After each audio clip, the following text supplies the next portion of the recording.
dari apa yang sudah Allah bagikan pada Allah berikan kepada Nabi, wa yassarallahu, dan apa yang sudah Allah mudahkan bagi Nabi Muhammad SAW. Nah, ini seperti tadi pertanyaan kemudian ringkasan. Nah, sekarang kita lanjut ke yang keenam. Jadi nanti setiap session kita bahas 3 bab, ya 3 bagian daripada sejarahnya Nabi. Sekarang berarti session yang kedua ini kita bahas yang ketiga, yang terakhir. Ra'yuhu al-ghanam wa safartuhu wa safratu al-ula ila Syam. Tadi kita sudah bahas masa Nabi dari kecil, ditinggalkan ayahandanya, kemudian ditinggalkan ibunya ketika umur 6 tahun, yang nyusuin Nabi sebentar ibunya, kemudian sebentar Suwaibah, sebentar kemudian Halimatus Sa'diyah, yang selama 4 tahun setelah itu sama ibunya 2 tahun lagi, ya, kemudian ditinggalkan ibunya dari 6 tahun sampai 8 tahun dirawat oleh kakeknya, dan setelah kakeknya meninggal umur Nabi 8 tahun barulah diganti, dirawat, dijaga, dilindungi, ditanggung oleh pamannya, yang mana waktu itu ceritanya pamannya miskin, tapi setelah merawat Nabi pamannya jadi banyak rezekinya, Allah tambah rezekinya. Ya. Kemudian sekarang bahas dengan ra'yuhul ghanam, pengembalaan ghanam. Ra'yuhu itu ro'a itu ro'a itu mengembala, al-ghanam kambing, wasafratu dan perjalanannya al-ula yang pertama ke negeri Syam. Syam itu Syria. Syam itu mungkin menyangkut ada Libanon di situ, ada Suriah di situ, itu termasuk Syam. Wa kana sallallahu alaihi wasallam, dan adapun Nabi Muhammad SAW fi sigharihi, ketika masa kecilnya, fi itu kalau bahasa Arab di, sighar kecil, tapi diartikan dalam bahasa Arab ketika masa kecil. Yar al-ghanam, menggembala kambing, li ahli Makkah, untuk penduduk Mekah. Jadi diupah, digaji. Nabi Muhammad itu jadi nggak mau nyusahin pamannya. Jadi Nabi Muhammad terbiasa dari kecil itu kerja. Ya, kerjanya apa ketika itu yang paling banyak dilakukan, dan memang karena kan kebiasaan masyarakat Arab ketika itu, karena tanahnya tandus, jadi tidak banyak yang bertani, hanya di beberapa daerah yang tinggi daerahnya itu bisa ditanam buah-buahan seperti di Muhammad di daerah yang Nabi waktu itu diusir, ya, di daerah sana itu banyak tanaman buah-buahan, anggur, dan lain sebagainya, macam sebagainya. Ya.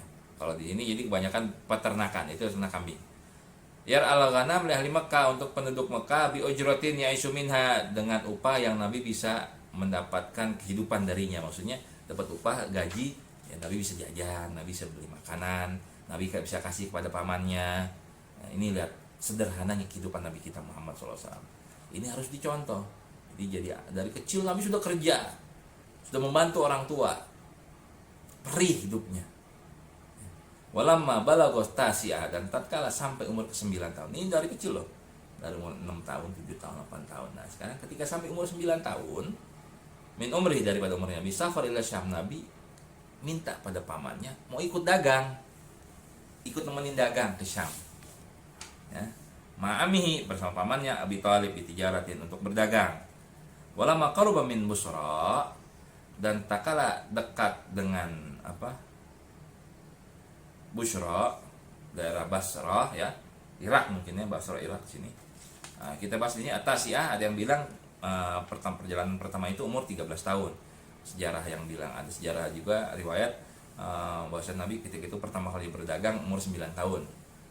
Tapi riwayat lagi yang bilang 13 tahun. Nah, intinya sama-sama benar. Walamma qurbat, tatkala dekat daerah Basra, ra'ul rahib bahira. Ada seorang rahib, kalau kata kita pendeta lah, ya, pendeta atau imam romo, ya, atau imam pendeta lah, ya, pendeta yang namanya Bahiro, rahib Bahiro, di kanisa, di gerejanya, yang kan gereja kan tinggi-tinggi. Dia lihat di loteng, waktu itu Nabi berjalan dengan rombongannya, kafilah dagang dengan onta yang berbagai macam barang. Nah, di salah satu rombongan itu, salah satu kafilah itu ada awan yang selalu naungin kemana-mana.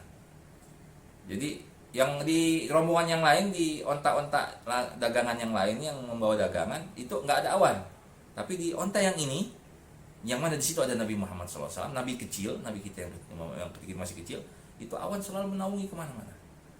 Berhenti, awannya berhenti. Jalan, awannya ikut jalan. Begitu pula ketika Nabi lagi berteduh, itu pohon merunduk untuk melindungi Nabi. Masih kecil. Fakhbaru anhu bi annahu sakun akhirul anbiya. Nah, begitu rahib itu melihat, wah ini karena dalam kitab-kitab terdahulu yang asli ya, yang asli, baik itu Injil, Taurat, ya, nah, itu menyatakan dan menuliskan bahwasanya nanti akan datang Nabi akhir zaman. Ya, Nabi akhir zaman namanya Ahmad, dan ciri-cirinya seperti yang disebutkan, tuzilul ghamama, dinaungin awan dan seterusnya, disebutkan di dalam kitab-kitab yang terdahulu. Makanya termasuk rukun iman adalah percaya dengan kitab-kitab suci yang Allah turunkan. Inilah bedanya kita dengan yang lain.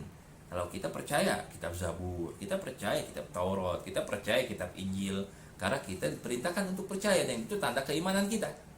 Nah, dan datanglah Islam dengan dibawa oleh Nabi Muhammad. Allah turunkan kitabnya namanya Al-Quran, penyempurna dari kitab-kitab sebelumnya.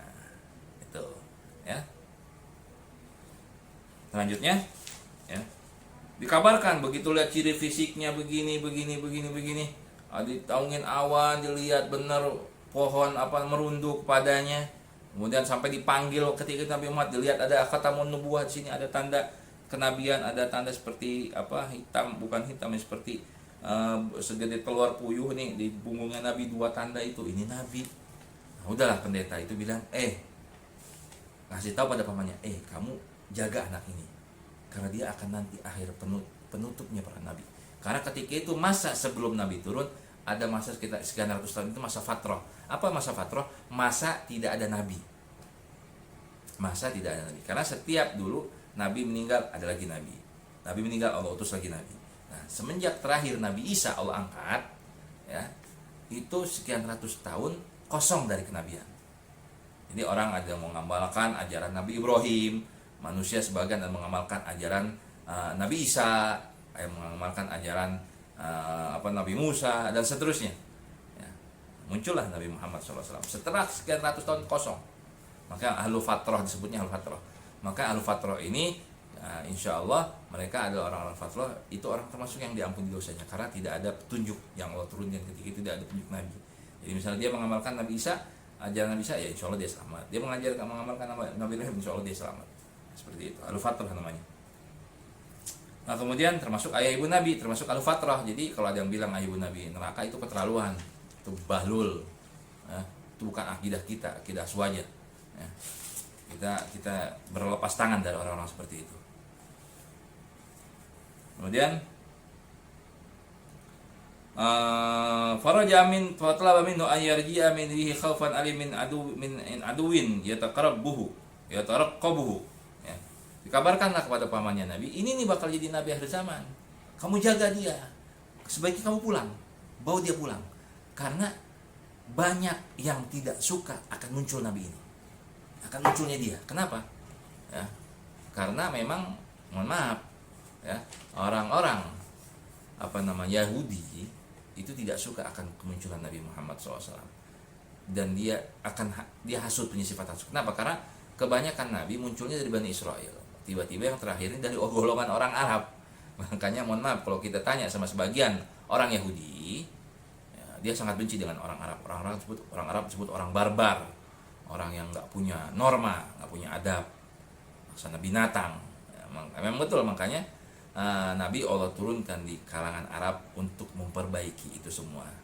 Innama bu'itsu, kata Nabi, innama bu'itsu liutammima makarimal akhlak. Sesungguhnya aku diutus untuk menyempurnakan akhlak budi pekerti manusia. Maka diturunkan di kalangan Arab, karena betul-betul ketika itu dahsyat sekali kalangan Arab ketika itu. Makanya Nabi dari golongan Arab, dan mereka gak suka nih orang Yahudi. Makanya mereka, wah kalau ada dibunuh aja. Saking seperti itu. Maka bahaya bahaya itu orang yang hasut. Dia bisa membunuh saudaranya. Bahkan ini Nabi mau dibunuh. Hasut, gara-gara hasut. Ini orang Yahudi hasut. Karena disebutkan dalam kitabnya bahwasanya Nabi akhir zaman nanti muncul dari orang Arab, namanya Ahmad lagi. Nah, itu jadi mereka nggak suka, maka hasut. Jadi kalau ada ciri-cirinya, apalagi sudah disebutkan cirinya dinaungin awan begini. Mereka kalau ketemu nih mau dibunuh. Tapi ada sebagian dari mereka orang Yahudi ataupun Nasrani yang dia percaya, yang dia jaga, yang dia hatinya terketuk, dapat taufik hidayah karena dia betul-betul mengamalkan ajaran agama mereka nih yang sebelumnya dengan benar. Maka disebut ada ahlul kitab tadi. Ahlul kitab dalam pembahasan fikih juga ada ahlul kitab, di Al-Quran juga disebut ahlul kitab, ya, yang benar-benar melaksanakan murni ajaran Nabi Isa, murni ajaran Nabi Ibrahim, ya, murni ajaran Nabi Isa, disebut ahlul kitab namanya, ya. Mereka yang itulah termasuk diantaranya pendeta yang namanya Bahiro tadi, yang dia terketuk hatinya, wah ini bahaya nih, ini orang Yahudi sama orang sebagian Nasrani ngincar dia mau dibunuh, hancurin, ini pulangin aja, pulangin. Telah minhu ayarji'a biha khaufan ali amin aduin. Jadi suruh pulang sama Yahudi, orang sama Bahiro ini, seorang pendeta ini, pulang, takut dibunuh, karena dia tahu banyak yang mata-matai, ngincer. Kalau ketahuan bisa habis Nabi Muhammad ketika kecil. Tapi untungnya Allah jaga. Dengan tadi salah satunya Allah berikan petunjuk pada pendeta Bahiro. Tetap intinya Allah yang jaga. Ya. Wa qad istadalla ala nubuwwati bi alamatin allati fi kutubil kitab, dan telah ditunjukkan ala nubuwwati tanda-tanda kenabian Nabi dengan tanda-tanda yang alati terdapat fi kutubin di dalam beberapa kitab ahlul kitab, yaitu Yahudi, Nasrani, ya, kitab Zabur, Taurat dan Injil dan seterusnya. Selanjutnya seperti apa? Wallahu a'lam bishawab. Kita baru sampai pelajaran ke-6. Nanti lanjut pelajaran ke-7 yaitu safratuhu atsani ila Syam. Perjalanan Nabi yang kedua menuju negeri Syam. Ya. Yang pertama Nabi disuruh pulang ketika umur 9 atau 13 tahun oleh seorang pendeta Bahiro karena melihat tanda-tanda kenabian yang ada pada Nabi Muhammad, karena bahaya diincar oleh beberapa orang-orang Yahudi dan Nasrani yang tidak suka Nabi ini muncul dari golongan kalangan Arab. Ya, jadi Rasulullah Muhammad Nabi pulang kembali. Nah, itu di pembahasan sampai saat ini. Insya Allah kita lanjut di session berikutnya masih dalam pembahasan sejarah Nabi Muhammad SAW, kitab Khulasah Nurul Yakin. Nanti insya Allah kita lanjutkan kembali. Mudah-mudahan ada manfaatnya. Kita baca doa penutup majlis. Subhanakallahumma wa bihamdika asyhadu an la ilaha illa anta astaghfiruka wa atubu ilaik. Allahumma inni astaudiuka ma 'allamtani fardudhu ilayya idza hajati ilayhi wa la tunsini ya rabbal alamin bi rahmatika ya arhamar rahimin. Sallallahu alaihi wasallam Muhammadin nabiyil ummi wa ala alihi wasallam. Jangan lupa walhamdulillahirabbil alamin, jangan lupa subscribe-nya Raudhatun Nur Media, khusus buat para santriwan santriwati Raudhatun Nur, ya. Juga Majelis Taklim Raudhatun Nur, pecinta Al-Amin Center dan seluruh jamaah Bapak Ibu yang dimuliakan Allah, orang tua murid semuanya, sambil kita belajar, sambil kita syiar, sambil kita dakwah, insya Allah berkah manfaat dakwah lewat media saat ini. Saja semoga menambah cinta kita pada Nabi Muhammad SAW. Assalamualaikum warahmatullahi wabarakatuh.